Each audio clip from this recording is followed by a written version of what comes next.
Assalamu alaikum.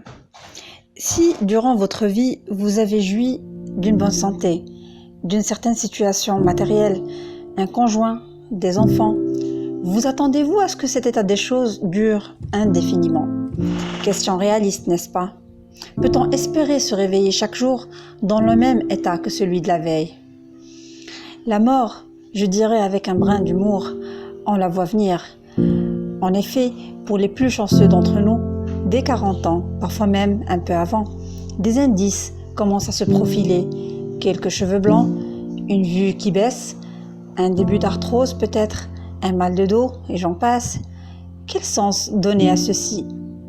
Certes, Dieu pouvait nous laisser dans notre état de jeunesse jusqu'à notre fin de vie, mais il a voulu nous envoyer des signaux, des alertes pour nous rappeler que la rencontre avec lui est proche.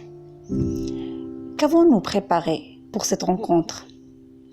Dieu nous a dotés d'une durée de vie, donc de temps, d'un capital santé, de biens, d'un cerveau. Il nous a donné une liberté de choix et un livre divin qui explicite le chemin à suivre et le sort assigné à chacun selon les actions qu'il aura accomplies. Et nous, qu'avons-nous fait de tout cela? Si on adresse cette question à ceux qui ont commis l'erreur fatale de tout miser sur la vie, à ceux qui ont bâti tous leurs espoirs sur la vie et qui ont considéré que la vie est une fin en soi, ils répondent Surat al-Muddathir, et nous passions notre temps à discuter inutilement avec ceux qui polémiquent sur la vérité. Par exemple, on veillait avec des gens jusqu'à 5 heures du matin pour parler de tout et de rien, et on s'en allait dormir comme eux, sans accomplir notre prière. Ainsi, la question cruciale est de connaître la vérité sur notre existence sur Terre. Y a-t-il quelqu'un qui part en voyage dans un pays, prend l'hôtel, se réveille le lendemain et ne sait pas pourquoi il est dans cet hôtel?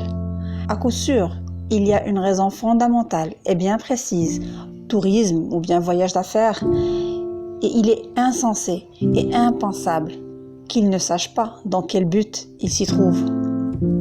Ainsi, la pire et la plus dangereuse ignorance qui puisse nous arriver est que l'on vive sans connaître la raison fondamentale de notre existence.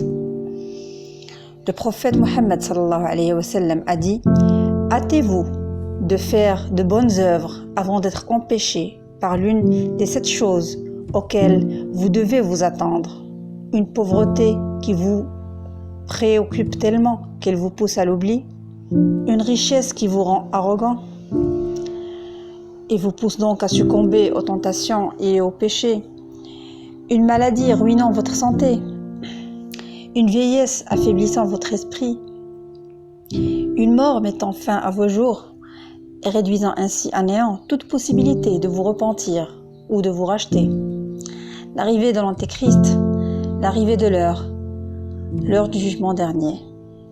Le prophète sallallahu alayhi wa sallam insiste donc pour que l'on s'empresse de multiplier les bonnes œuvres avant que l'on ne soit éprouvé d'une manière ou d'une autre et que ces épreuves ne nous privent de notre liberté d'agir ou bien dans l'acquittement de nos devoirs religieux.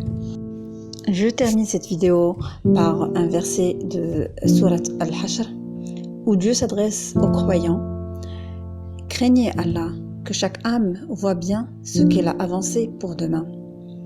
Et craignez Allah, car Allah est parfaitement connaisseur de ce que vous faites. Je vous remercie pour votre attention et à vendredi prochain, Inch'Allah.